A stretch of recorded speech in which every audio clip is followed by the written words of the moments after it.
This is the BBC Home Service. Saturday Night Theatre. We present Donald Wolfett, James McKechnie, and Norman Shelley with Harcourt Williams and Austin Trevor in Libel by Edward Wooll. It is a spring afternoon in London, the year 1927. The court of Mr. Justice Tuttington at the Royal Courts of Justice, King's Bench Division, is in full session and about to begin the trial of an action for libel. For the plaintiff, Sir Wilfrid Kelly, KCMP. For the defendants, Mr. Thomas Foxley, KC. There's a plan of the courtroom on page 44 of the Christmas edition of the Radio Times. Page 44. You, the listeners, are to form the jury. The jury are sworn in the case of Ludden and the Daily Gazette. Mr. William Bale, the junior counsel for the plaintiff, has risen to open the case formally by reading the pleadings.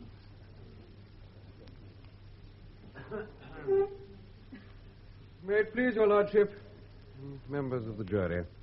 The plaintiff, Sir Mark Ludden Bart, by his statement of claim, is claiming damages from the defendants, the proprietors, printers, and publishers of the newspaper called the Daily Gazette, in respect of a libel alleged to have been published of and concerning him in the said newspaper. The defendants in their defense state that insofar as the said words consist of allegations of fact, they are true in substance and in fact. And insofar as they consist of expressions of opinions, they are fair comment made in good faith and without malice upon the said facts, which are matters of public interest. On those pleas issues are joined, and those are the issues which you have to try.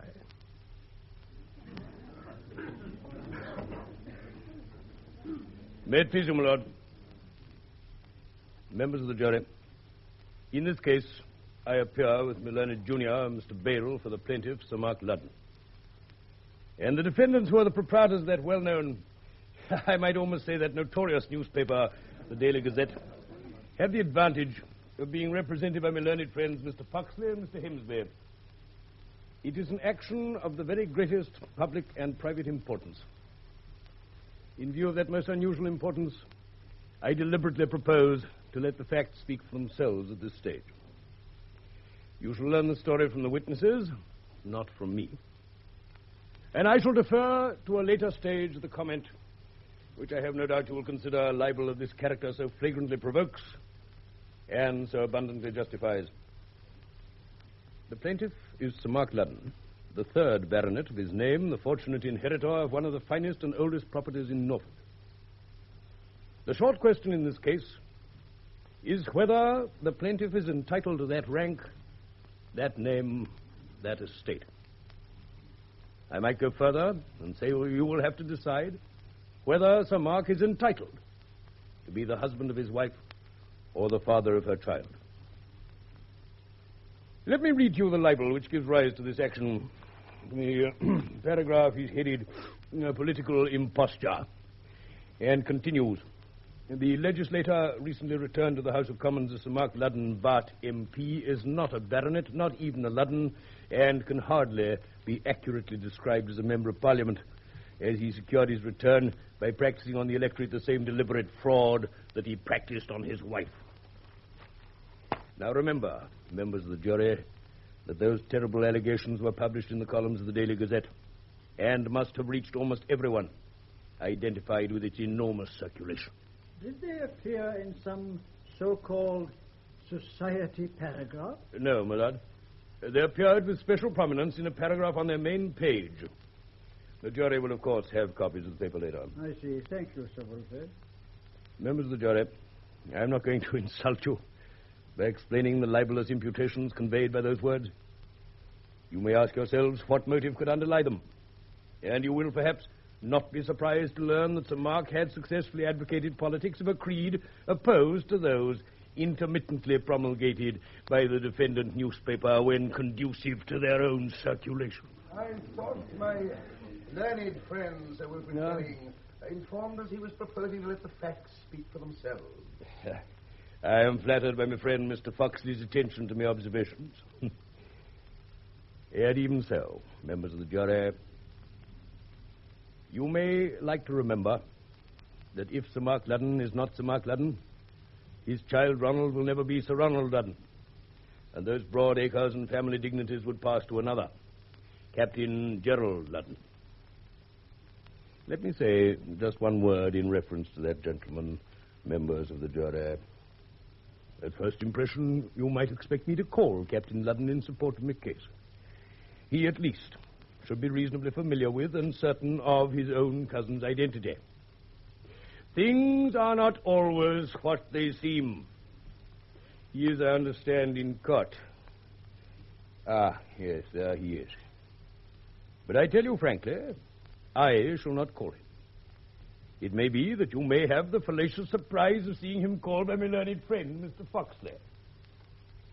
I hope you may. I should very much like to ask Captain Ludden some questions in reference to the history of this litigation. I'm much obliged for my learned friend Sir Wilfrid's anticipations of my case, however intelligent. Well, members of the jury, we must wait and see if the defense dare to do so. But as far as my case is concerned, I shall call the plaintiff, Sir Mark Ludden, and I shall then formally produce his nearest relations in support. First and foremost, and naturally, his wife, Lady Ludden. And then there may, of course, be others. But you will not forget that the defendants have what is known as justified their allegations. That is to say, they have come here prepared to prove their truth or to pay for their recklessness. What evidence they may have to support such literally unprecedented suggestions, I know not. But I do not envy my learned friend the task he has undertaken in endeavoring to sustain them in this court and before an English jury.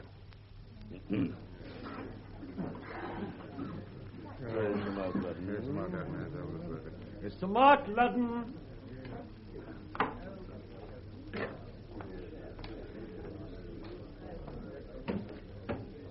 Take the testament in your right hand.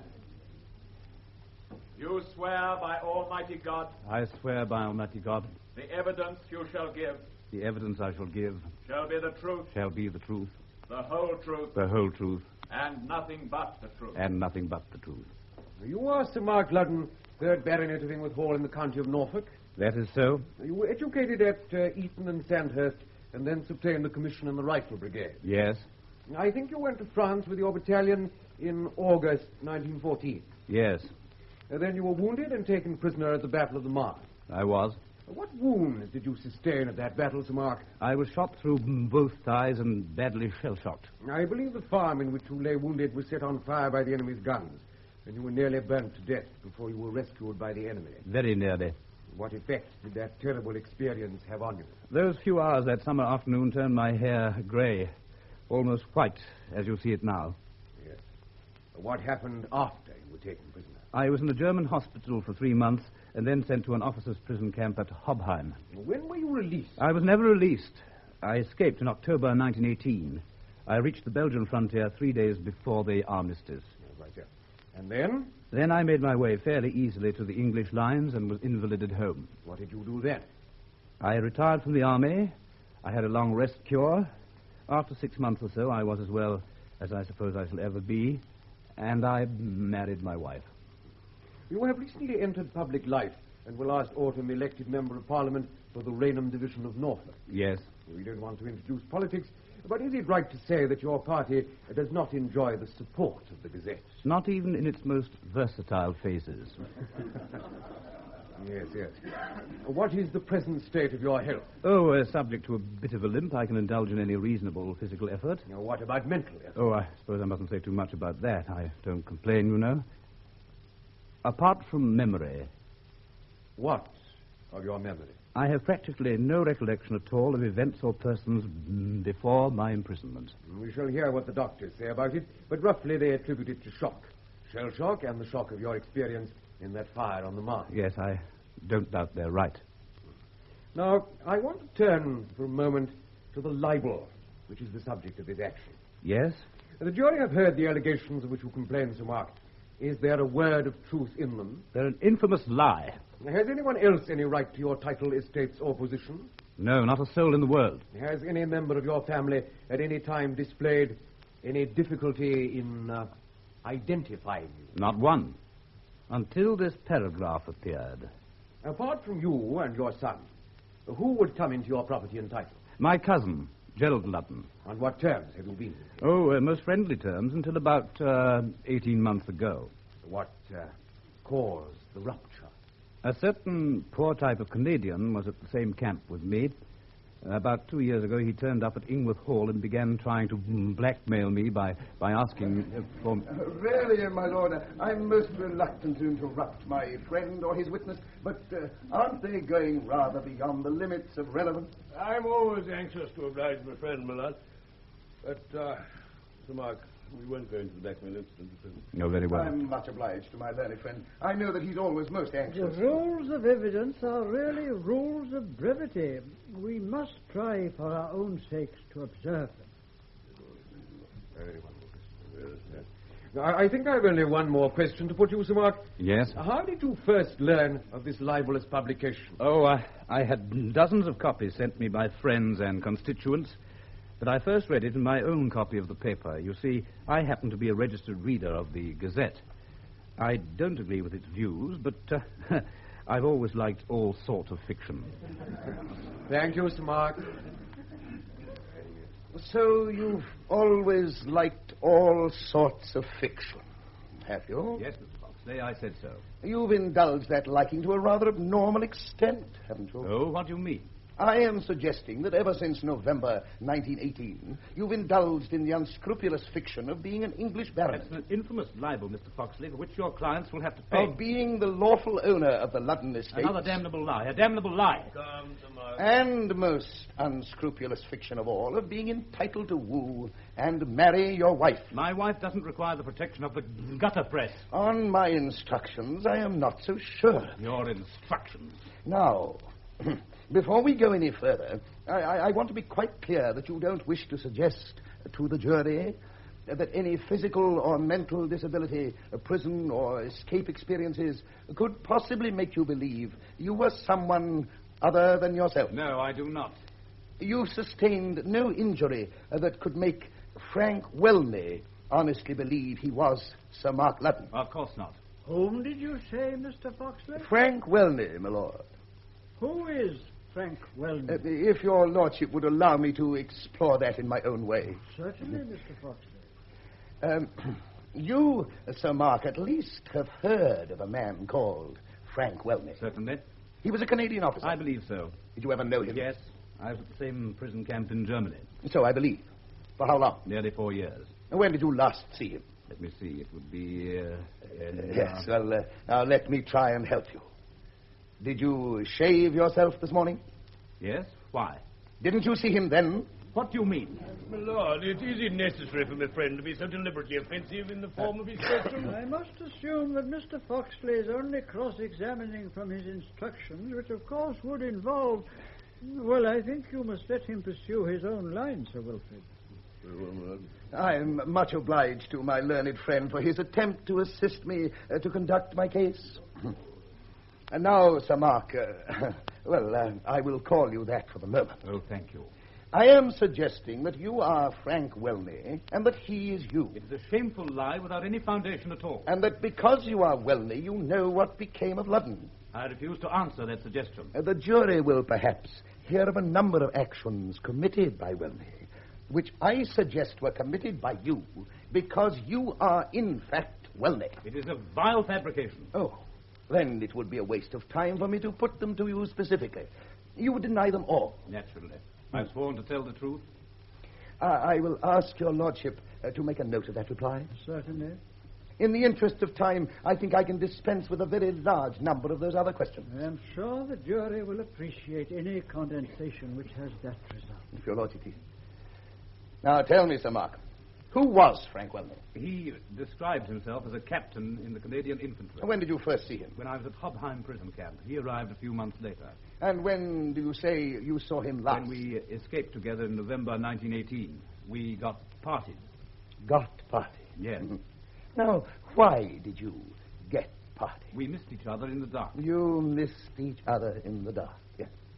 Well, is that really all you can tell me of how you separated? Absolutely all. Very easy to get lost in the dark. Mm-hmm. The other fellows had got hold of civilian clothes, but I hadn't. I was in uniform, so we had to move by night. Now, did anything happen between you and Welney before you missed each other? No? What do you mean? What could have happened? The jury may hear later what could have happened. Was anyone else in the party of escape? Yes, a man called Buckingham. And who was he? He called himself a Canadian officer. Called himself a Canadian officer. Yes. I gather that to one so thoroughly imbued with the traditions of the English baronetage, his credentials were not impressive. No, they were not. Well, then, that was the party. Sir Mark Ludden, Buckingham, and Welney. Yes, myself and the Canadian. And when did you start? In October 1918. Where from? Hobheim, Where did you separate? on the Belgian frontier. When? November 1918, about a month after we started. How did you separate? I told you, we lost each other in the dark. Which got lost first? Buckingham went off first to forage for food.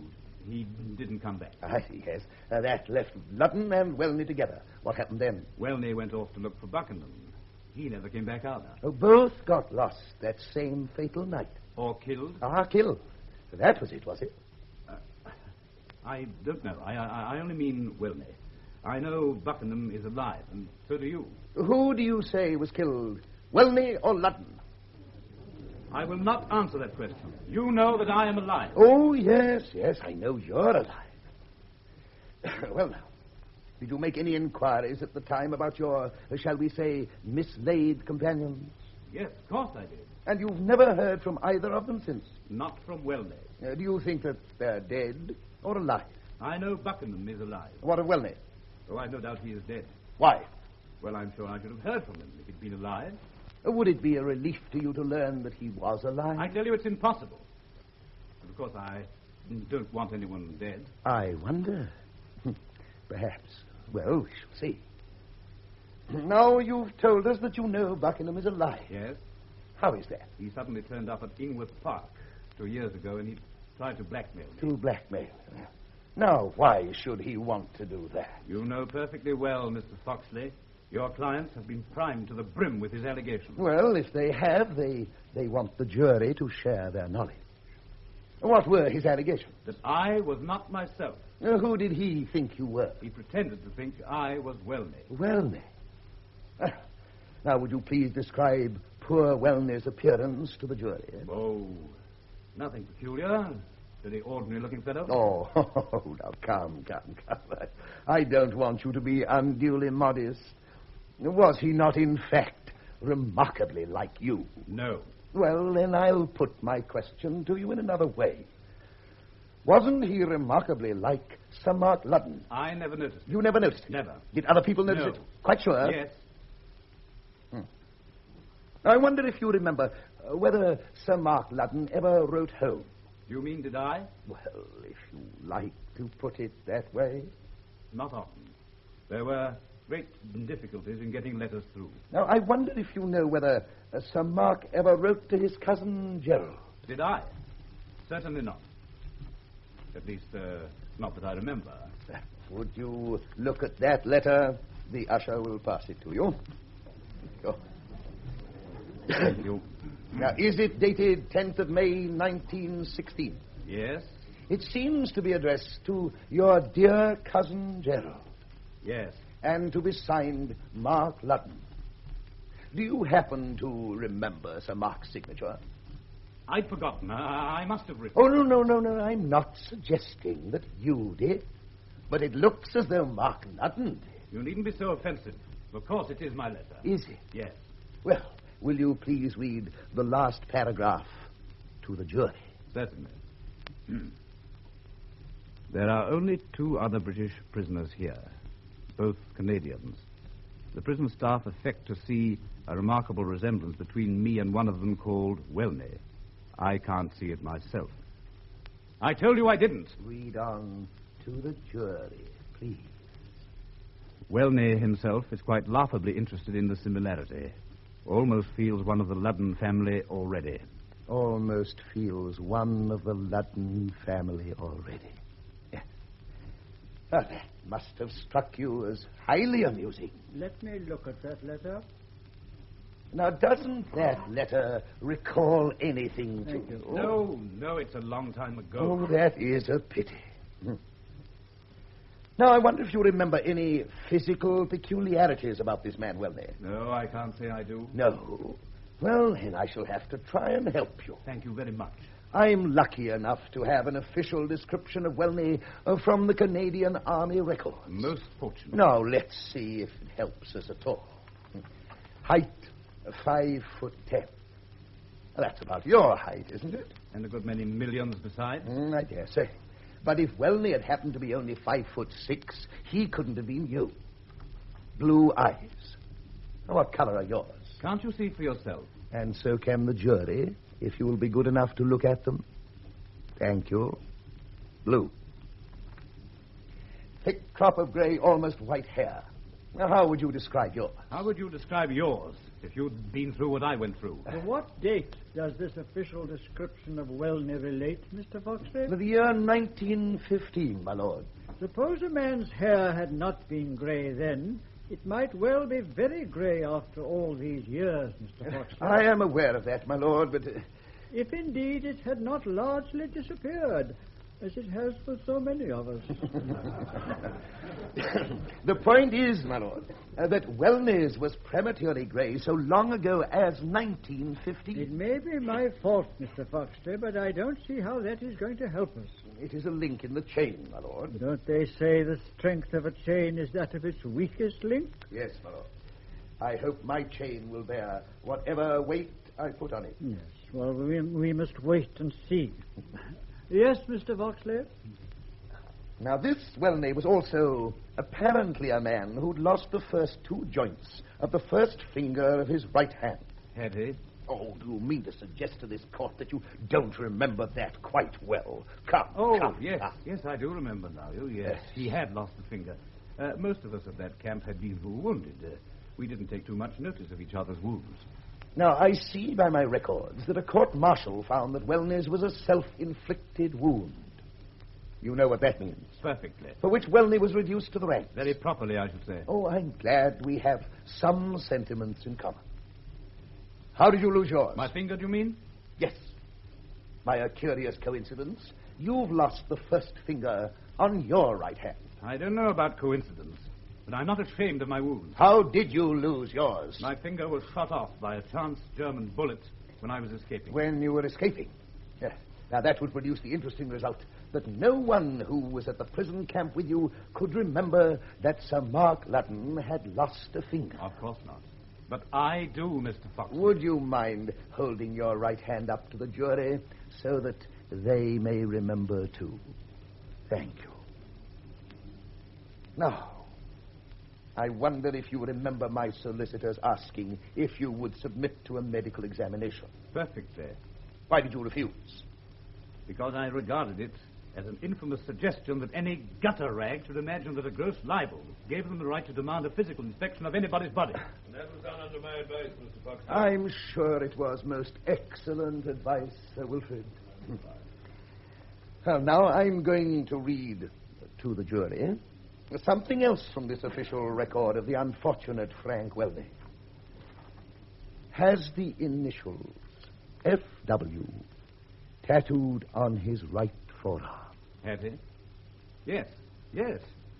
Now I come to think of it, yes. I remember he was tattooed. I wonder if you would mind showing my lord and the jury your forearm. What is your suggestion? Oh, I'm glad to make it clear. I definitely suggest your right forearm has the letters F.W. tattooed on it. I don't want to concede anything. I'm quite prepared to admit my arm is tattooed. And has some letters on it. But not those. May we see for ourselves what they are? Really, my lord, is it necessary for me to submit to every insult from counsel? Mr. Foxley is only doing what he is entitled to regard as his duty for his clients. Do what Mr. Foxley asked, Mr. Mark. Very well. There you are. I've pulled my sleeve back. The letters on F.W. No, we don't. Yes, thank you.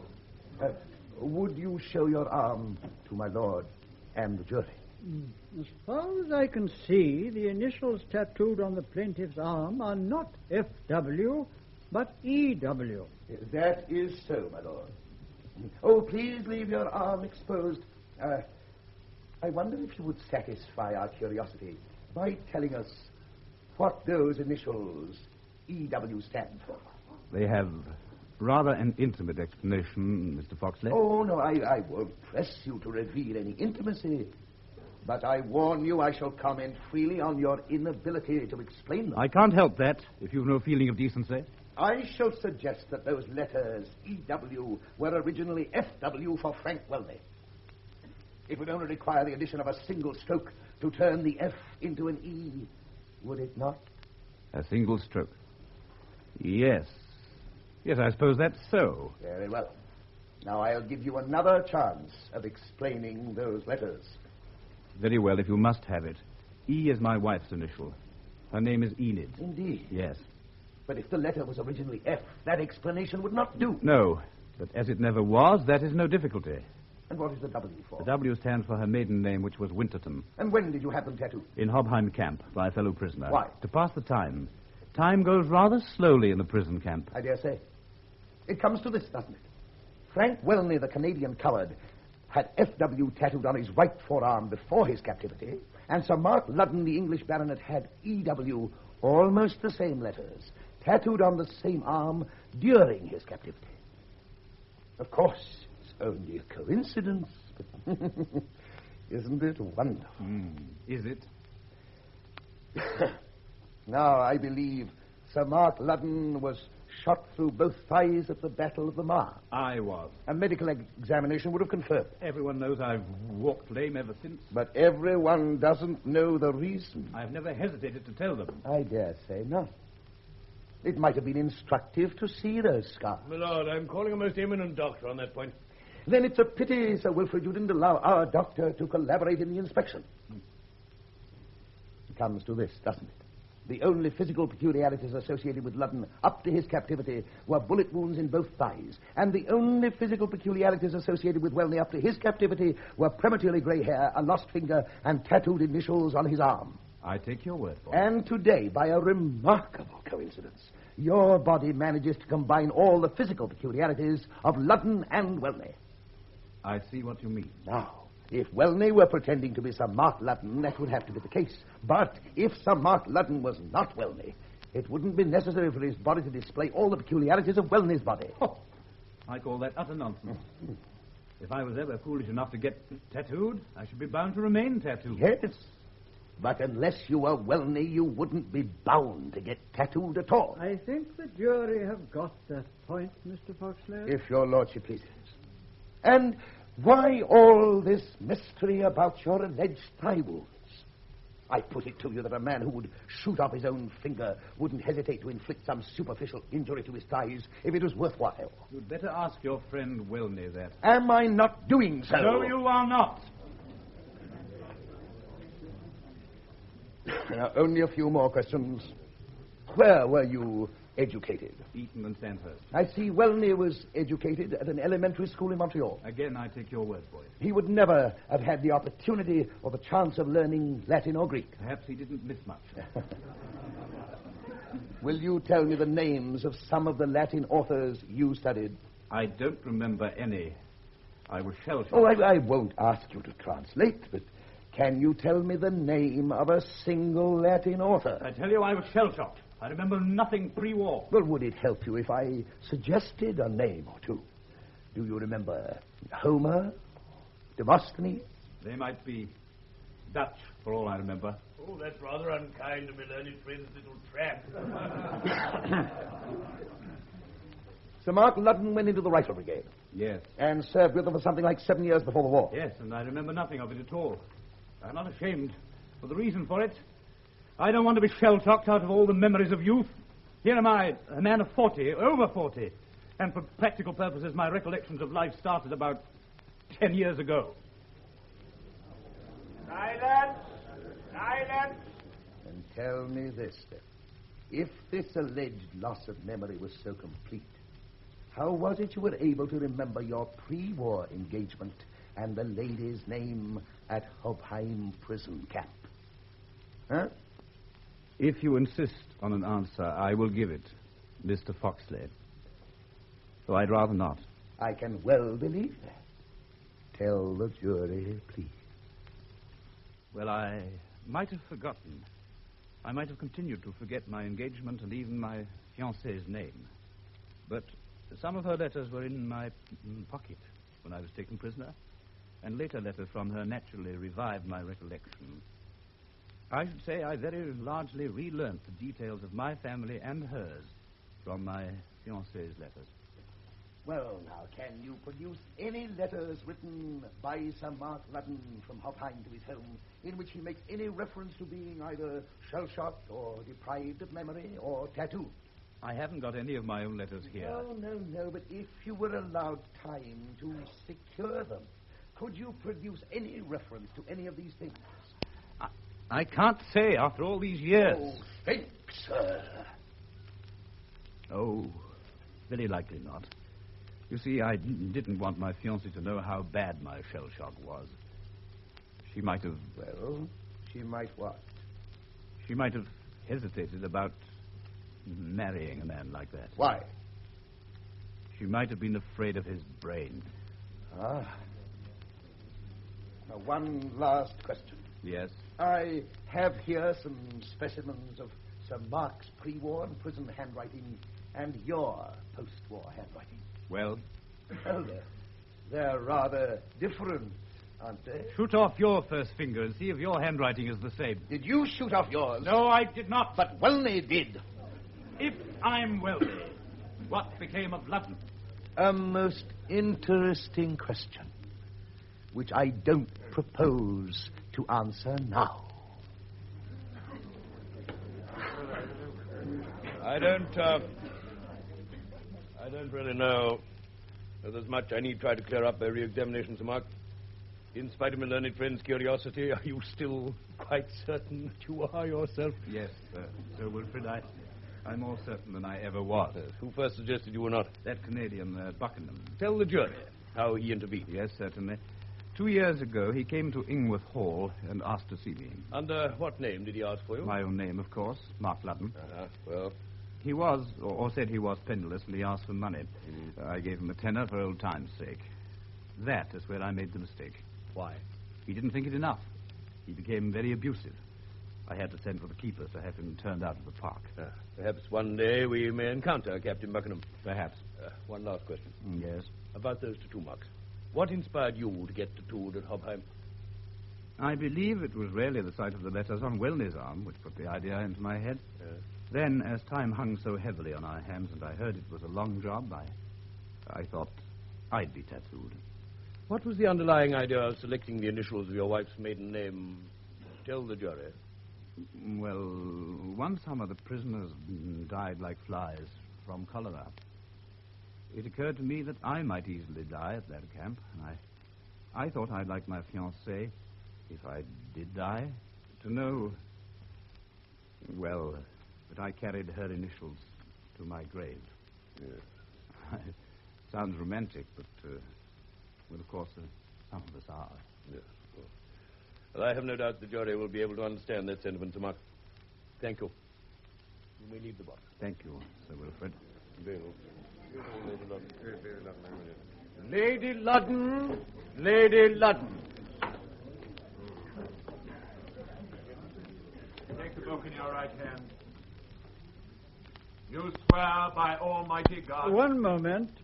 I don't want to appear to interfere with the conduct of the case by counsel of your experience, Sir Wilfrid, but... I should welcome any suggestions. Of course, I am not in any way prejudging the issues, but in view of the plaintiff's own evidence and other evidence, which I must assume to be at your disposal, is it really necessary to impose on Lady Ludden the strain of giving evidence? But I ought to give evidence for my husband. I promise... One moment, Lady Ludden. Your Lordship will appreciate that my friend, Mr. Foxley, might feel justified in allowing himself certain comment if he were denied the opportunity of cross-examining Lady Ludden. What do you say, Mr. Foxley? Oh, I entirely agree with your Lordship. This lady's evidence under the peculiar circumstances could carry my friend's case no further. And I hope I needn't assure the court that the very responsible paper which I represent has no desire to add in any way to the poignancy of Lady Ludden's position. I am much obliged, my friend. I was confident that would be so, Mr. Foxley. Then, Lady Ludden, you'll be relieved, I feel sure, to be free from the necessity of giving any evidence. My lord, of course I must do what you think best. Yes, you can leave the box now, Lady Ludden. If you find the strain too great, you can, of course, leave the court. Thank you, my lord. I couldn't leave the court. I don't think we can go any further today, Sir Wilfrid. Are you calling any more witnesses? I may, of course, have to ask your lordship's indulgence to call rebutting evidence at a later stage. Subject to that, I only propose to call the witnesses I've indicated, and Sir Eric Fulsham, the well-known surgeon. Then, Mr. Foxley, we ought to be able to begin the case for the defense tomorrow afternoon. Undoubtedly, my lord. And I shall try to emulate my learned friend's uncharacteristic brevity in opening. That will leave me equally indebted to you both.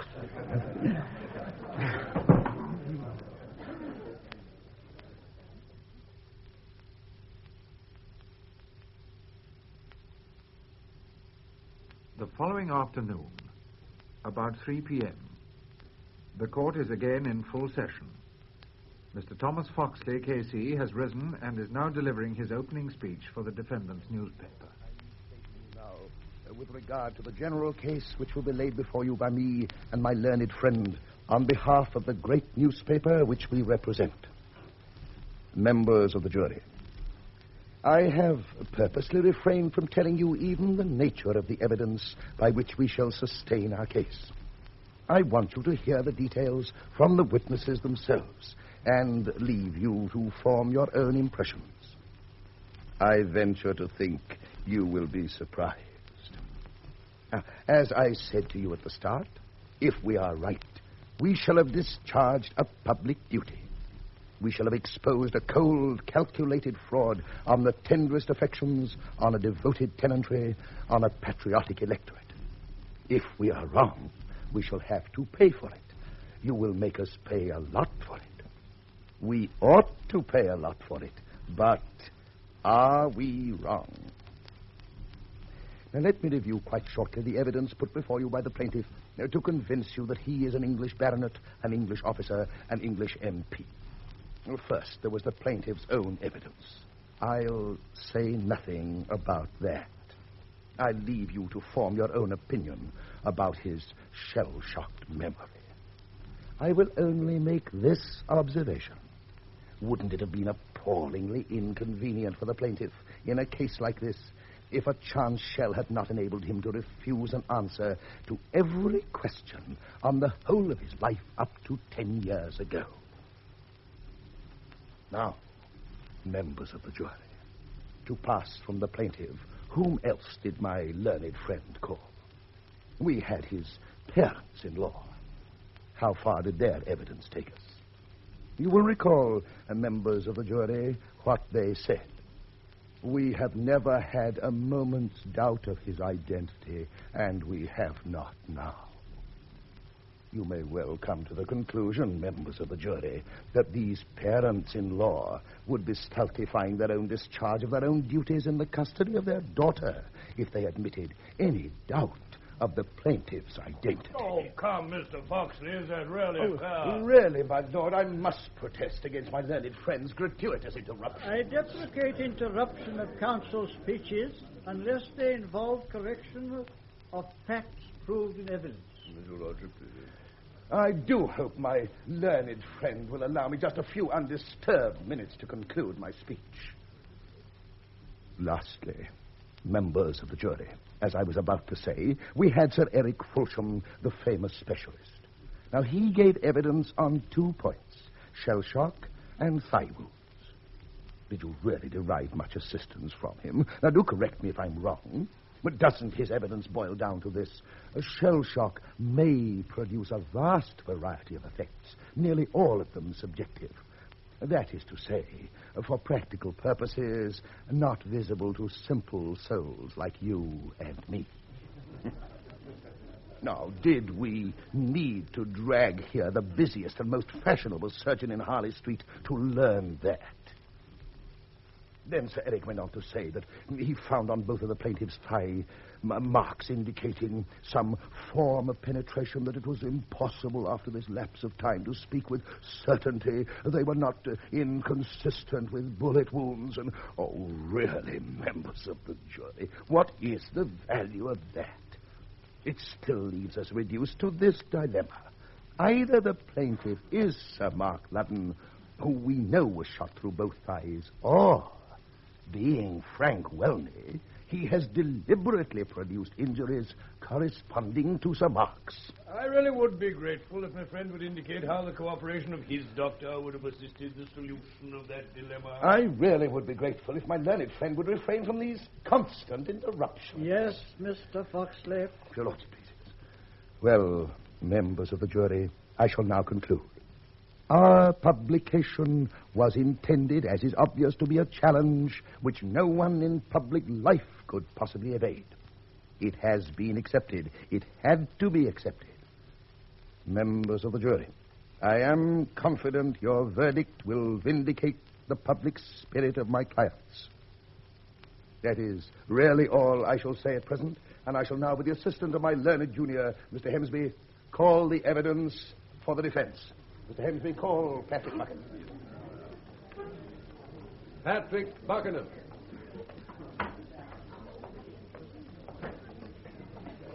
Take the book in your right hand. You swear by Almighty God. I swear by Almighty God, The evidence you shall give the evidence I shall give shall be the truth, shall be the truth, the whole truth, the whole truth, and nothing but the truth. and nothing but the truth. Your name is Patrick Buckingham, and during the war, you were a captain in the 7th Ontario Pioneers. That's right. You were taken prisoner at Ypres the end of April 1915. I was. And were sent to Hobheim Camp. Yes. How many British officers were there? After the cholera outbreak in 1915, only 3 of us were left. Mm-hmm. Him, Mark Ludden, and me. Who is him? Welney, of course. Now, how do you know the plaintiff is Welney? Same as I know anyone else by his fate. Of course. I was in prison with him for about 3 years. We were both Canadians, so we palled up. Mark Ludden was a good guy, but very English. Not stuck up, you understand, but not really pally. Keep myself to myself sort of sportsman. Yes, now, was there any resemblance between Welney and Ludden? Well, up to a point, they might have been twins. But he was always gray as a badger, and Ludden hadn't a gray hair. What, not even after his experience in that fire on the Mark? Not him. I never heard of him being in a fire. No, of course not. Now, we have seen for ourselves how terribly shell-shocked the plaintiff is. Whilst you were at Hobheim with Sir Mark Ludden, did you notice his shell shock? No, I didn't. He was as lame as an old crow with thigh wounds. That was his only trouble. Are you sure of that? Well, how do you think we heard all about his family history and estates if his memory was all shell-shocked away? I thought he was so reserved. Yeah. Oh, really?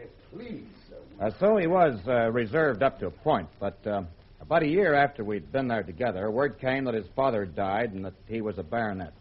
So he had to start and explain things a bit.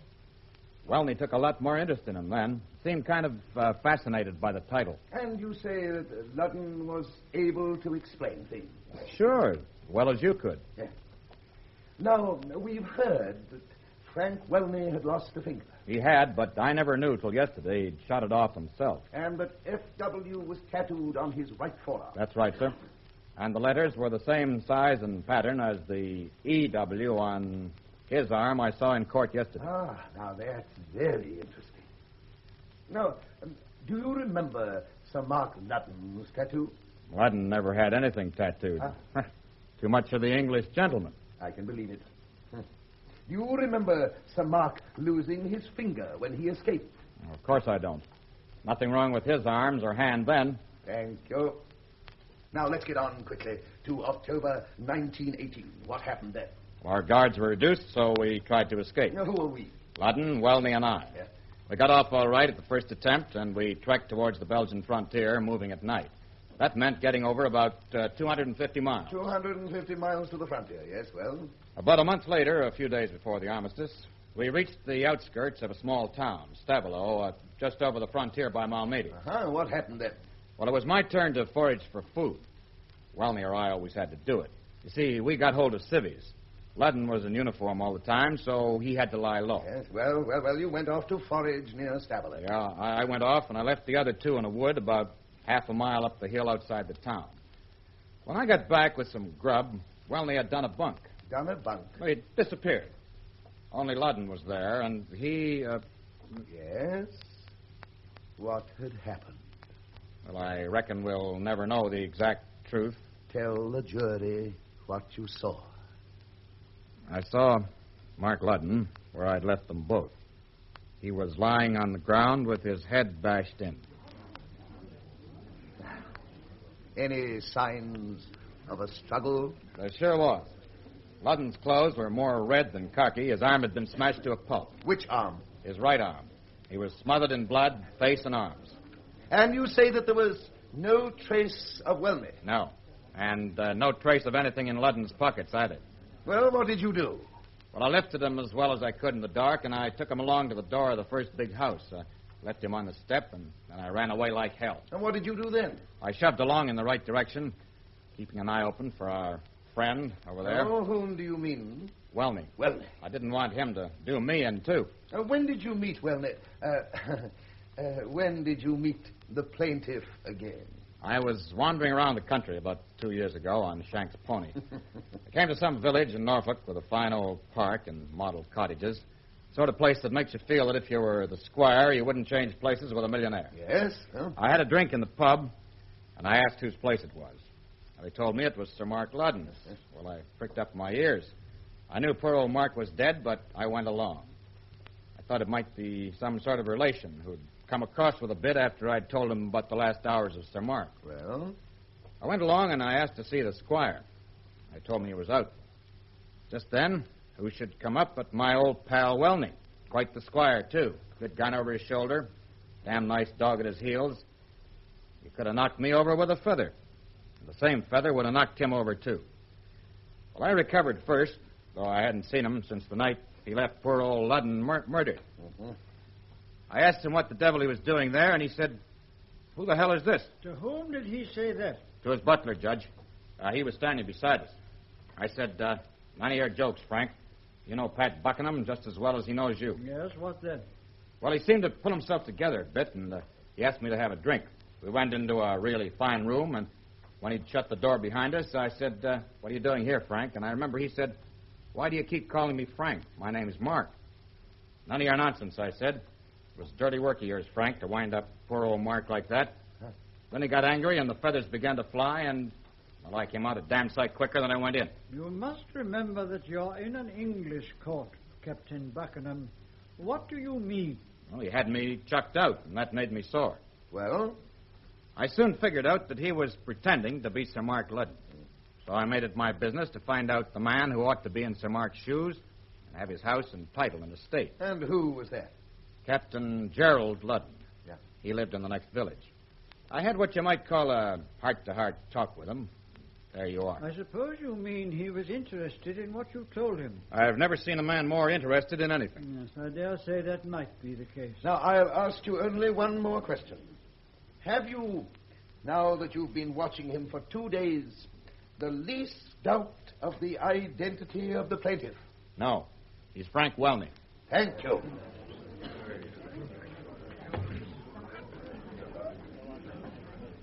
Captain Buckingham. Captain Buckingham.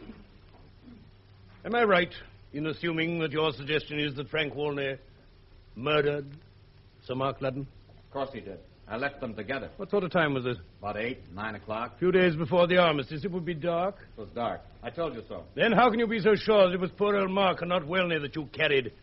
His face, you said, was smothered in blood. No doubt about it. If I hadn't known his shape when I carried him, I'd have known his uniform. I tell you, he was the only one of the party in uniform. I dare say. How long ago was your call at Ingworth? Just over a year ago. What employment have you had since? Oh, I've seen different people about the case. Mm-hmm. What have you lived on? Well, different people have given me money. Now, aren't you lucky? I wonder who. The Gazette given me a bit. That sounds most generous of them. How much? £5 a week to keep me in England. And who else has given you money? Captain Gerald Ludden sends me a tenner a month. Seems to be a generous, open-handed sportsman. But what made the Gazette so lavish? How should I know? It's some years now since you were demobilized. It is? And where have you lived during those years, Captain Buckingham? Different places. I wonder if I can guess some of them. Did you spend 9 months at Liverpool? In jail? Beg pardon, Judge. Is the barrister allowed to go into my private troubles? Certainly is, in cross-examination. Answer learned counsel's questions. They are directed to the point whether you are a person to be believed on your oath. Did I guess the right address for those 9 months in 1920? Yes. That was for false pretenses? Yes. And then did you spend 18 months at Newcastle? Yes. In prison? What was that for? Same sort of thing. Wasn't it for blackmail? Something of the sort. Some people might describe you as a professional blackmailer. Then some people would be wrong. And you're at it again, aren't you? What do you mean? Look at that letter. The usher will bring it to you.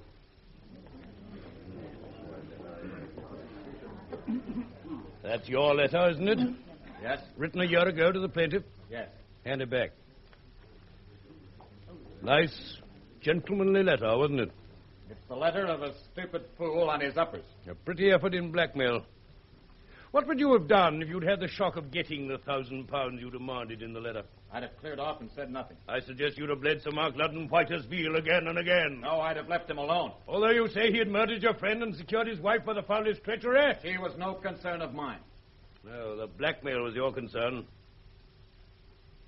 I think the jury will know what to think of you and your evidence. You may leave the box.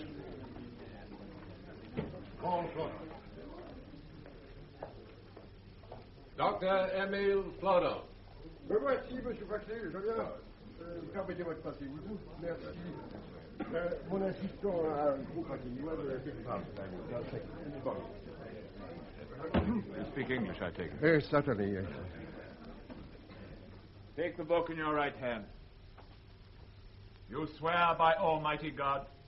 I swear by Almighty God, The evidence you shall give the evidence I shall give shall be the truth, shall be the truth, the whole truth, the whole truth, and nothing but the truth. and nothing but the truth.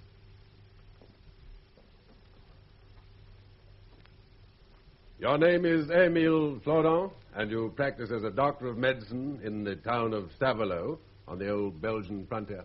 Oui, I mean yes. I believe you understand English, Doctor. Perfectly, Monsieur, perfectly.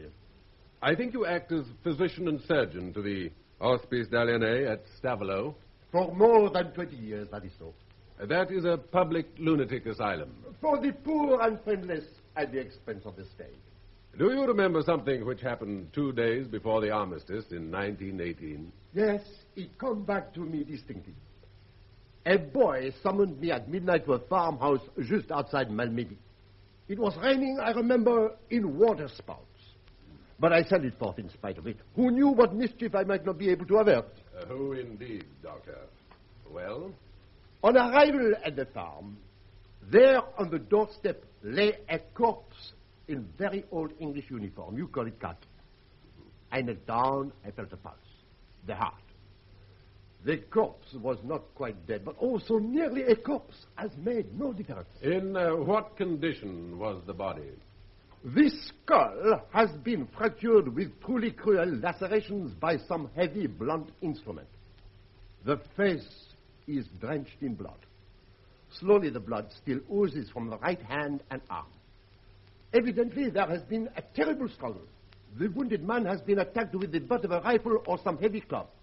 He has tried to protect his poor head with his right arm, and in the struggle he has received heavy blows, ever so many in succession, on his arm.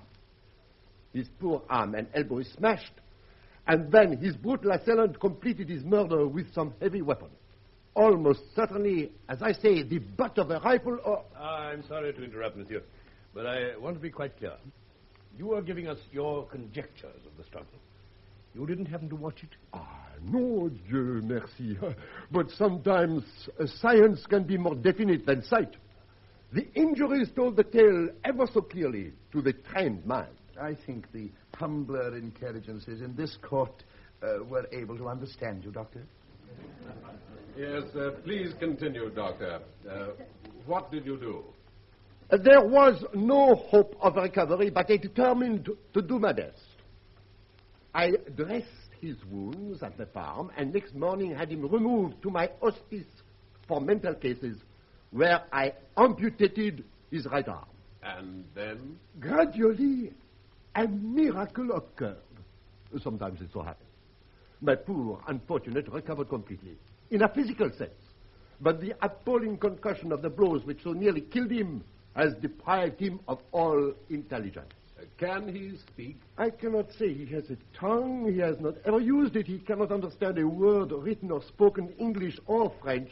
He cannot think. What became of your patient? He is alive, I gather. Oh, yes, my lord.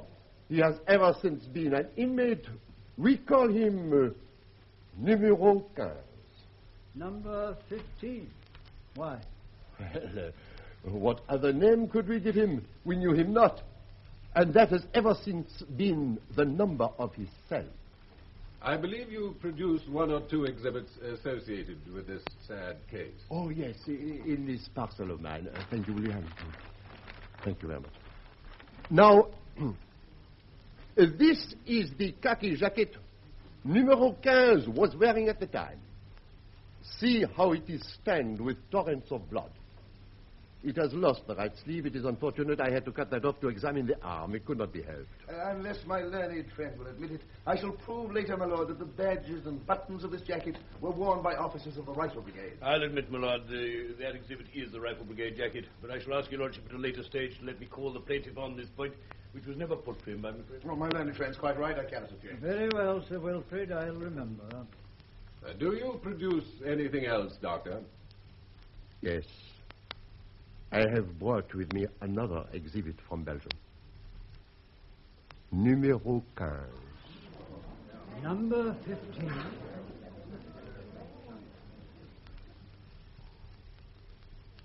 Yes, my lord, that so unfortunate body without a brain. May my assistant bring him in? I am sure Milad will allow it.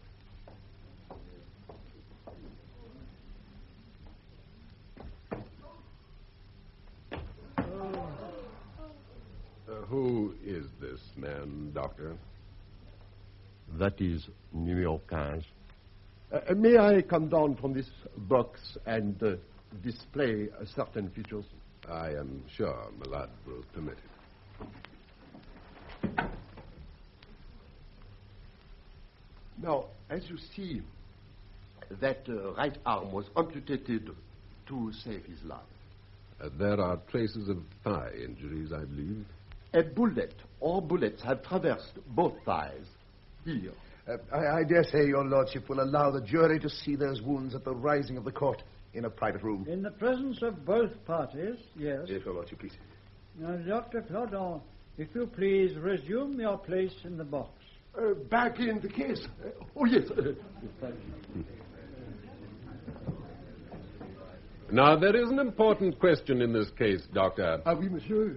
It is whether this poor man's real name is Welney, or whether his real name is Sir Mark Ludden. That is indeed an interesting question, and poor Numero 15, he does not know, he cannot tell. But can you tell us, Doctor, whether the amputated arm had lost a finger, or was tattooed with the letters F.W.? Oh, no, I should have seen them. I must have seen them.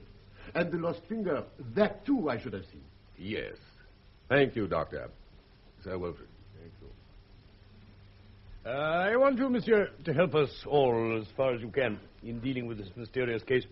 I shall be only too happy, Sir Wilfrid. Now, just a word about that amputated right arm. Would you swear that night so many years ago you looked for injured fingers or tattoo marks? No, I dare not. Would you all these years after destroy a happy marriage and make an innocent child a bastard by swearing that there was no special scars or peculiarities on that arm? Monsieur, no, I have a conscience. I dare not. I knew I could rely on your scruples. Now, about the leg wounds. It has been suggested that he walked about 250 miles in a month.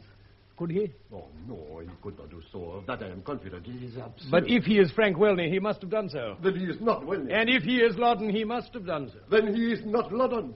I tell you, unless he were a Superman, He could not walk 250 miles in a month on those poor legs. It comes to this, Doctor, doesn't it? No one can claim to have the least idea who he is. That is wiser when all is so vague. All I suggest is he can't be Sir Mark Ludden because Sir Mark is alive and well there. How could you be mistaken, Sir Wilfrid? Evidently, that must be so. Merci, monsieur. Enchanté, Sir Wilfrid. Thank you. Well, can we get on, Mr. Hemsby? Excuse me, Your Lordship, but will you wait 1 minute for Mr. Foxley? He's having an important consultation with our clients, only just outside the court. Why should I wait for Mr. Foxley? What is a junior for, Mr. Hemsby? In a case of this importance, my lad, to be seen and not heard. Do you wish to re-examine this witness, Mr. Hemsby? No, my lad. Then you can go, Dr. Flaudon. Leave the box, monsieur. Ah, c'est fini. Oui, yes. Thank you, Dr. Flaudon. Merci, monsieur le juge. Je vous remercie beaucoup de votre grande patience. Parce que... Will you call your next witness, Mr. Hemsby? I'm in some difficulty, my lad. I don't really know whom my learned leader was proposing to call next. In his absence, you are in charge of the defense. If you have any further witness to call, that witness must go into the box now, or your case is closed. Here is Mr. Foxley now, my lad. I must apologize. I needn't assure you that my absence meant no disrespect to your lordship's court. Are you going to call any further evidence, Mr. Foxley? Yes, my lord. I have my next witness ready. Well, will you call him? I call Lady Ludden. Whom, Mr. Foxley? Lady Ludden, my lord. Sir Mark's wife? The plaintiff's wife. Your lordship will recall that there was some question of her giving evidence yesterday. Yes, of course, yes.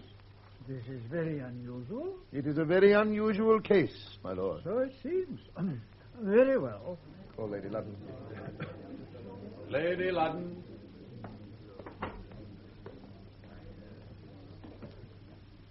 You swear by Almighty God? I swear by Almighty God. The evidence you shall give.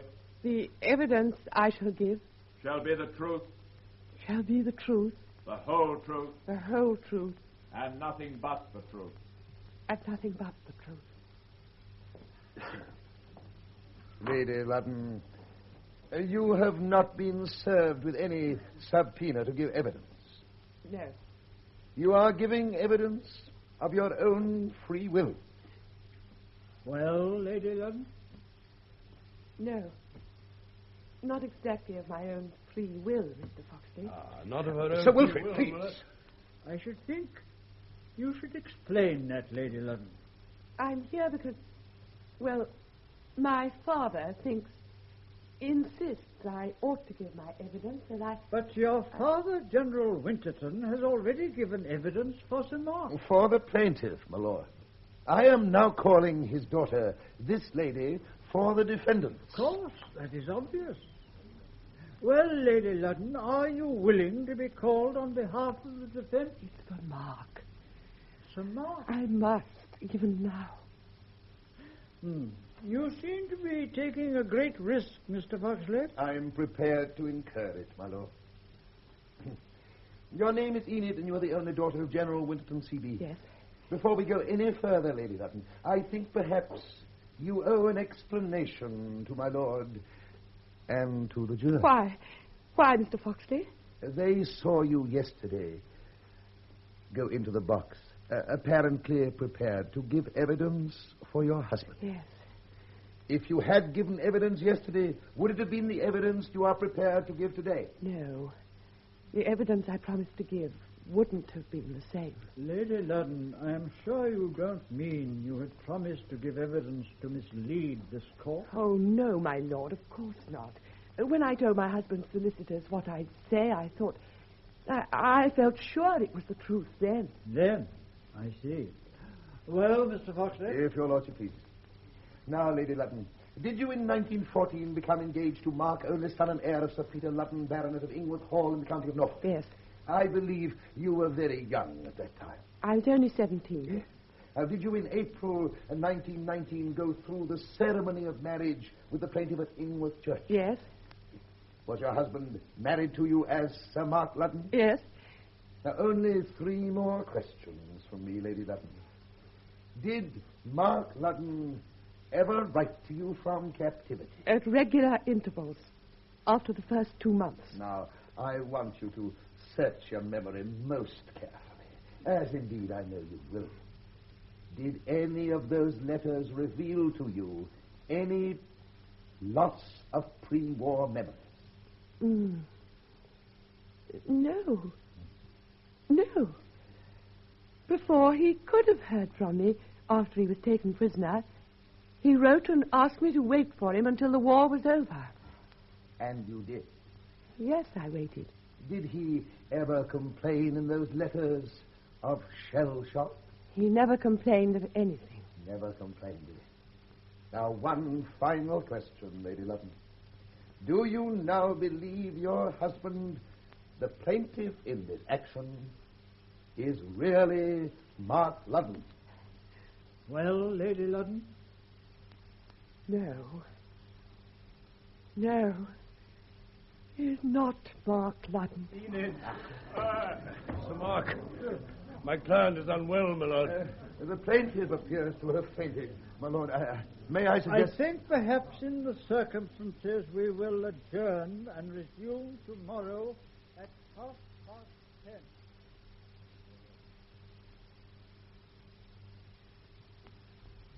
The next morning, about 10:30 a.m., the court is again ready for trial and awaiting the arrival of Mr. Justice Tuttington. The judge's clerk has just come in. He's standing at the back of the bench. In a moment, he'll call for silence and the judge will enter.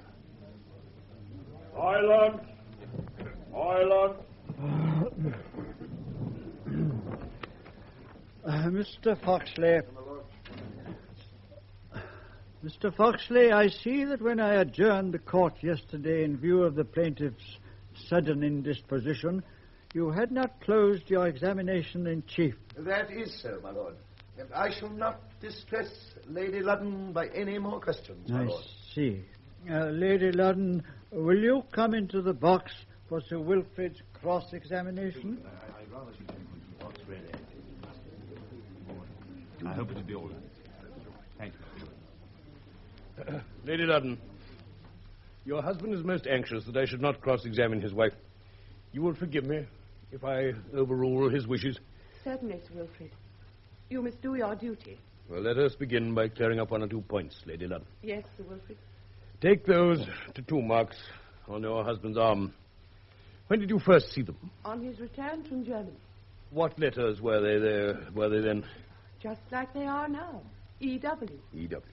So at least my learned friend was wrong in trying to suggest an F became an E for the purposes of this trial. I've never seen anything but E.W. on his arm. Now, a word on the subject of the plaintiff's memory. Yes? I think you told my friend yesterday that your husband's letters from Germany revealed no loss of memory. Not my husband's letters, Sir Wilfrid. They were marks. Yes, I'm not for the moment on the subject of identification, Lady Ludden. Oh, I see. The jury will remember your husband has given his explanation of these letters. Yes. But coming to a later period, it is true, isn't it, that since his return, his memory of pre-war events has been practically a blank. My husband's memory? Oh, yes. He's hardly known anything. So there again, whatever the explanation, his loss of memory has not been assumed in order to defeat Mr. Foxley. Oh, no. That at least is real enough. I felt sure you would admit that. Now, Lady Ludden, I'm afraid I must ask you a rather intimate question. Yes? Lady Ludden, did you love your husband when you married him? Not as I loved Mark Ludden. But I felt I ought to. Did you never grow to love him? Yes. But not as I loved Mark. When did you first suspect that, in your opinion, he wasn't Sir Mark? It's so terribly difficult to explain. I never exactly suspected. Till yesterday. I see. And yet, even from the first, I felt there was something different. Yes.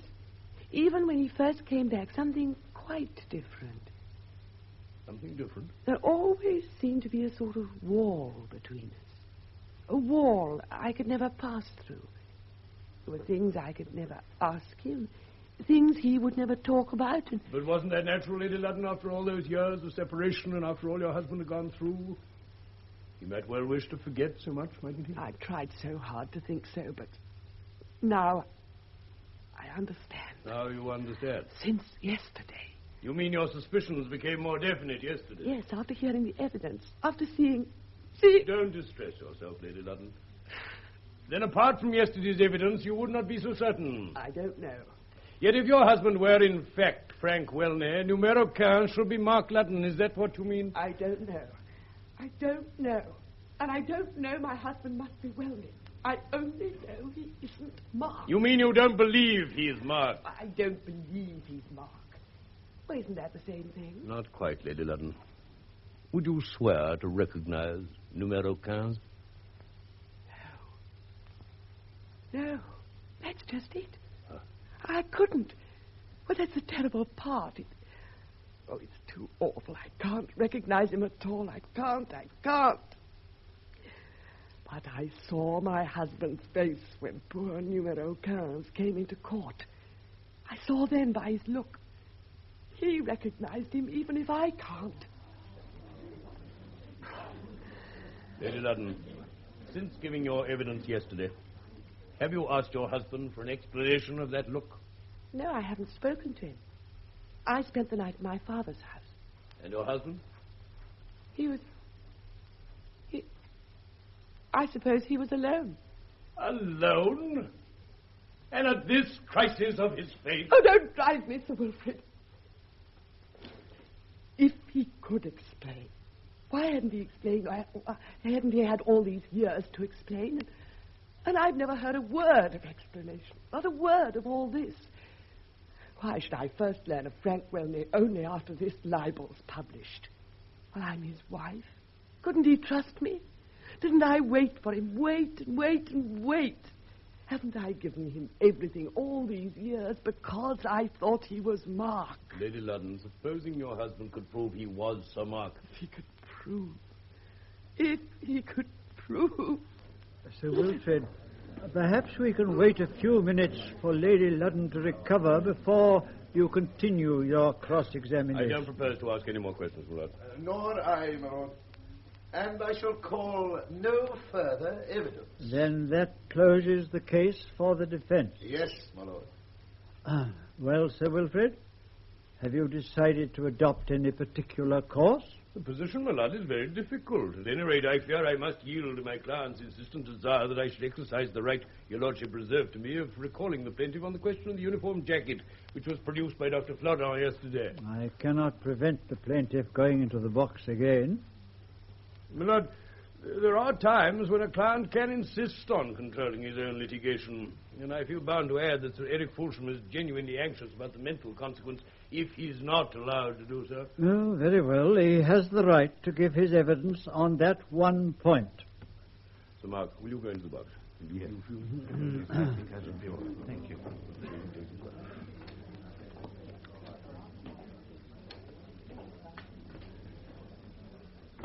He can, if he likes, give his evidence sitting down. No, thank you, my lord. I prefer to stand. Sir Mark, you had an opportunity yesterday of seeing the uniform jacket produced by Dr. Flodon. Yes? And you admit it's a Rifle Brigade jacket. Most certainly. I have no doubt it was mine. Silence! Silence! You identify it as yours? Yes, my lord. Do you mean your uniform was on number 15 when he was found by Dr. Flodon? Certainly. I should very much like to know why. I'm coming to that, my lord. Sir Mark. Yes? Will you tell the jury how Sir Mark Ludden's jacket came to be on numero 15? Yes, Sir Wilfrid. Buckingham was speaking the truth when he said he went foraging that night, leaving Wellner and me together. He was away a very long time. We thought he'd been caught. So Welney went to look for him. How was it Welney went to look for Buckingham instead of his companion, Sir Mark Ludden? I always had to keep in the background, my lord. I was the only one in uniform. I see, yes. Welney went to look for Buckingham. He was away for hours, too. At last, I began to think he'd been caught or shot. There were a lot of odd shots going off that night. When neither Welney nor Buckingham came back, I began to creep along the edge of the wood towards the town. Suddenly, round a corner, I bumped into a German soldier. He was as frightened as I was. Without a word, he fired from his hip and shot off my finger. That is when I lost that. I hadn't understood it was as late in the escape as that. Yes, my lord. That's why Buckingham was speaking the truth again when he said he never knew I had lost a finger. Tell the jury, Sir Mark, what happened then. Yes. I dashed in and I wrenched the rifle out of the man's hands. He put up his arm to save himself, and I brought the butt down on his head. He dropped like a stone. Yes. It was horrible. Horrible. I hate to remember it even now. Yes. Please go on. The killing of a German soldier by an English prisoner of war 40 miles behind the German lines would not be treated as death in action. I see, yes, I dare say. Go on. It seemed my only chance of getting through was to get out of my uniform and get into a German one, so I changed uniforms with the man I killed. I thought I'd killed. Of course, I took everything out of my own pockets. Then I dashed off for all I was worth. And if I hadn't made the change, I should never have got through. Is there anything else you wish to add, Sir Mark? I'm sorry, Sir Wilfred, I didn't quite catch... I'm so sorry. Is there anything else you would wish to add? Oh, yes. Well, only this. Unless someone changed the uniform again after I got away, that poor devil, whom Dr. Flodon... Of course, my lord. Now, are you quite sure, witness, that you're fit for cross-examination? Yes, I think Now, so. what I mean is, whatever view the jury may take, there is no doubt that you had a great shock. Yes, I've had a great shock. However, will you answer this question? I'll try. When you first gave evidence, did I hear you take the oath? Of course. To tell the truth, the whole truth? Yes. Why didn't you tell the whole truth then? I thought I did. You thought you did. Didn't I ask you question after question after question about the circumstances of your separation from Welney that night at Stavelin? Yes. Why didn't we hear a word of this encounter with a German soldier? I didn't think it mattered. You didn't think it mattered. And why no word of that wonderful quick change of uniform? I tell you, I didn't think it mattered then. Then? If it was true, why suppress it? Can't you see it was only yesterday? I knew that poor devil was still alive. I might be Welney, or Welney might be me.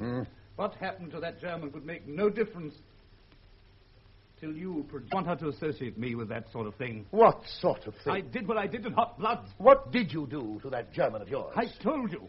Have you? Have you? Now, what are you keeping back? The way I killed him. Now, I have a note of what you said. I brought the butt down on his head. He dropped like a stone. Yes.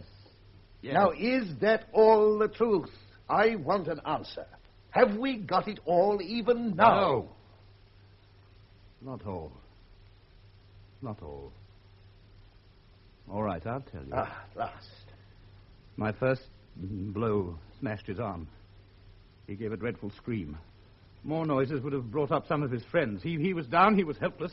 I saw red. I had to finish him off. I simply had to. If I was to have a chance of getting away, getting home to see my wife. Take your time. How many more blows? Oh, how can I tell? Blow after blow till the head was a pulp and the face was... I can't think of it. I won't think of it. I've tried to forget it all these years. I won't remember it. I've never told my wife. I couldn't tell my wife.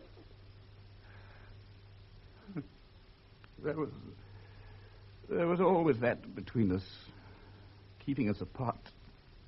Oh, she told the truth, all right. It was the truth. Never since the war, never have I been the Mark Ludden she promised to marry. So we seem to be right. You are a man capable of a brutal murder. Did you ever serve in the war, Mr. Foxley? No. But, well, really... Learned counsel do not expose themselves to interrogation when they are cross-examining. Yes, Your Lordship, please. Now, can you produce a shred of evidence that would substantiate your story? No. It depends on my word. With nothing to... Let me see it, please. Thank you. Members of the jury, this appears to be the identity disc of a German soldier giving his name as Karl Geist and his regimental number. Sir Mark, yes. You swear this was on the body of the German soldier whose uniform you exchanged for your own that night at Stavelot? I do, my lord. After Dr. Flodon's evidence yesterday, I drove specially home last night to Norfolk to get it. And apart from your own evidence, there is nothing to prove it originally belonged to this particular German soldier of the millions of German soldiers involved in the war? Apart from my sworn word, no, my lord. Nothing. It seems to me it becomes increasingly difficult for a jury to give a verdict in this case. Let me say this here and now, my lord. I only want the verdict of the jury for the sake of one person. And that person is my son. I've already lost the only verdict I wanted for myself. My wife... Silence! Olga, something has just come back to me. What is it? May I just look at my jacket? Certainly, but I don't see how it can help us. Now, Usher, pass the jacket to the plaintiff. Thank you. Now, my lord, will someone lend me a knife? A knife? What for? I want to cut something I sewed in the back of my breast pocket. Something you sewed in? Yes. 2 50-mark notes and I a don't photograph. know that we can let you mutilate an exhibit. My lord, I've admitted it is my jacket. And you can see there where I've sewn it up. Now, if I might have a knife just to cut these stitches. You may. Who has a pocket knife? I have, my lord. Usher.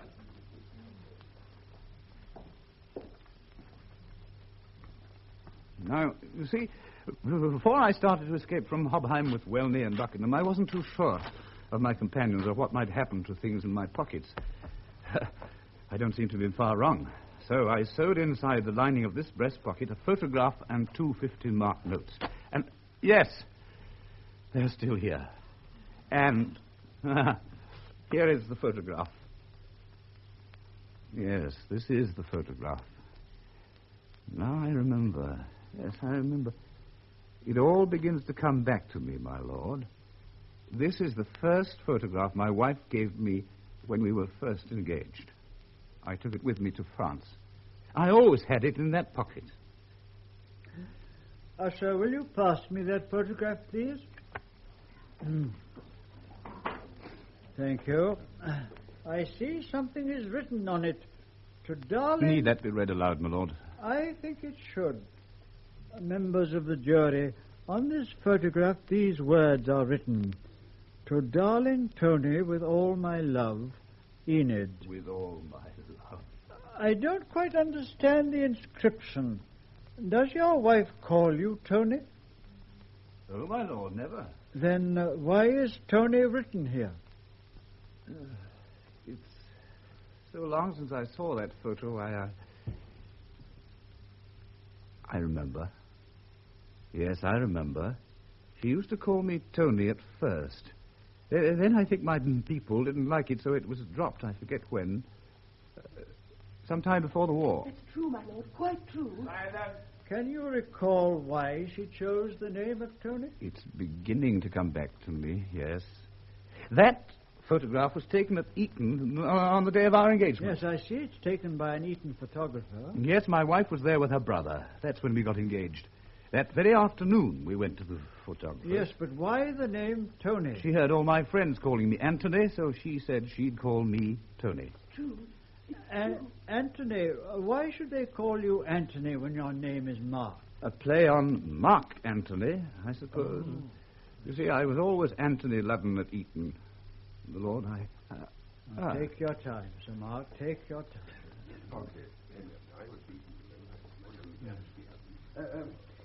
I feel My lord, it's become my duty to take a most unusual course. My clients are far too responsible to want to snatch a verdict. Really, Mr. Foxley? I am glad to hear that. My junior, Mr. Hemsby, had the advantage of being educated at Eton, which, your lordship may know, is a very large school. He tells me that whilst he has no recollection of being there with a Mark Ludden and can't recognize the plaintiff, he remembers perfectly well that there was a boy there in his time known as Anthony Ludden. We seem to be getting rather away from normal evidence. What did you say that name was, Mr. Foxley? My junior's name, Yes. Hemsby. Hemsby. Yes. Hemsby. I can't recognize Mr. Hemsby in his wig. Should I be allowed, my lord, to ask Mr. Hemsby to take it off? I have... My lord. You'd better resume your wig, Mr. Hemsby. My lord, it's abundantly clear the plaintiff has been the victim of an appalling mistake. If your lordship will give me 2 minutes to talk to my learned friend, Sir Wilfrid, I think the jury will not be troubled in this case. I think 1 minute should be ample, Mr. If Foxley. your lordship pleases. 1 minute. Sir Mark, you may leave the box. Thank you very much, my lord. 1 or 2 cases you've got to possibly... Sir Mark, come here. I must have you here. I'm just speaking to Mr. Foxley. I leave it to you, Sir Wilfrid. I must go to my wife. Sir Mark, you must come I don't here. care. I don't care. Oh, Enid, my Mark, darling. Mark, dear. Oh, well. My lord... well, Sir Wilfrid? My lord, I can't get any assistance from my client. I had noticed that, Sir Wilfrid. Which leaves me to the tender mercies of my friend, Mr. Foxley. You mean my generous instinct, Sir Wilfrid? Have you agreed? We have. We have, my lord. I am sure the jury, who have been most patient in this case, would like to know the figure of Mr. Foxley's generous instincts. Yes, Sir Wilfrid? I've agreed to accept the quite nominal sum. Nominal? Yes, my lord. Under the amazing circumstances, the nominal sum of £25,000. And the fullest possible apology and a complete withdrawal of every allegation by the Daily Gazette.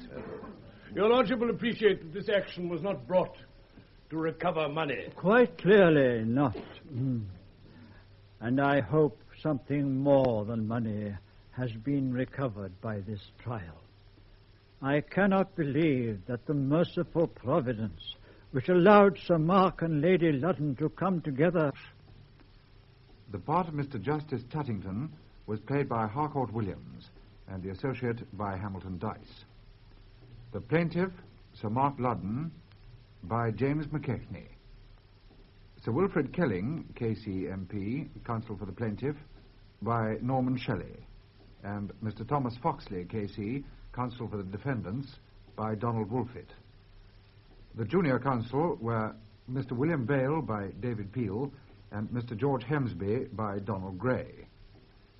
The part of Lady Ludden was played by Catherine Salkeld, Patrick Buckingham by John Farrell, and Dr. Emile Flordon by Austin Trevor.